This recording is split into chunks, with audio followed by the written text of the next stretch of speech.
జరుగుతుందా? ఎవరున్నారు అన్నారు? ఎవరు తెలియదు, మనకు తెలియదు ఏం జరుగుతుందో. ఏం జరిగినా ఏదైనా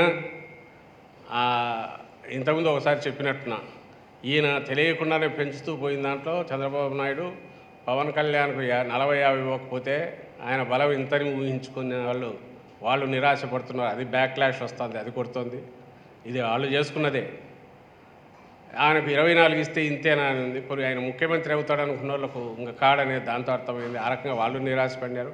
ఈరోజు బీజేపీతో పెట్టుకుంటే వాళ్ళకి ఎన్ని వాళ్ళో తెలియదు. అన్నీ ఇచ్చినాక ఈయనకు మిగిలిన సీట్లు ఎన్నో, అప్పుడు ముఖ్యమంత్రి ఈయన ఎందుకు చేయాలని ఎవరన్నా అనుకుంటే దానికేమవుతుందో అది కూడా తేలాల్సింది.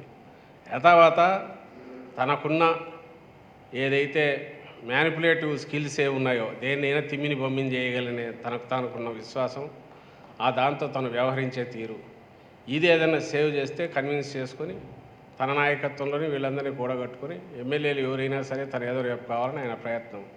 కానీ మేము చెప్తున్నది ముందు నుంచి ఏంటంటే మాదైతే ఒక ఆర్టికల్ ఒక ప్లాన్డ్ దీనిగా పద్ధతి ప్రకారము ఖచ్చితంగా ఒక డిసిప్లైన్డ్గా ఎగ్జామ్స్కి ప్రిపేర్ అయ్యే స్టూడెంట్ లాగా మాది నడిచింది. ఈరోజు అన్నిటికీ సిద్ధంగా సర్వసన్నద్ధంగా ఉన్నాం రేపు వచ్చే నెలలో జరగబోయే ఎన్నికలకు. వాళ్ళదేమో ఈరోజు ఇంకా మొదలే కానీ ప్రిపరేషన్ మొదలు కానీ లాస్ట్ మినిట్లో లేదంటే చదవాలనో లేదంటే కాపీలు కొట్టేటోట్ల గట్టెక్కచ్చిన స్టూడెంట్ లాగా వాళ్ళది ఉంది.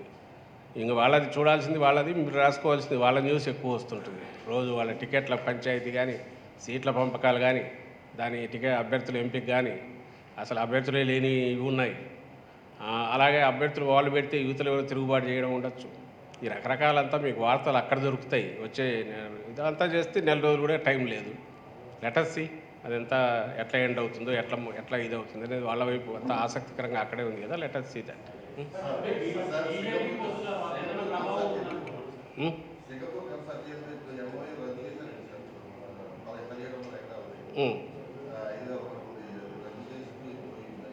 అదే కేసు నడుస్తుంది. అందుకే దాన్ని చెక్ చేయగలిగాము. ఆ రోజు అప్పుడు రాజశేఖర రెడ్డి గారు దాన్ని చెక్ చేశారు.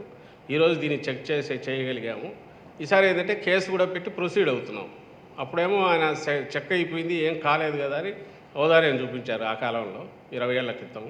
ఇప్పుడు ఇలాంటి వాళ్ళని వదిలితే మళ్ళీ ఆ బుద్ధి ఎప్పుడు అలాగే ఉంటుంది కాబట్టి let the law take its own course అని కేసు పెట్టడం, న్యాయస్థానాలు కూడా ప్రైమా ఫేసి కేసులు ఉన్నాయని అవి సీరియస్గా నడుస్తున్నాయి. ఐ థింక్ ఈసారి ఒక లాజికల్ ఎండ్కి పోతుంది, వీటికి ఎండ్ అయిపోతుందని మేము భావిస్తున్నాం. ఇది కూడా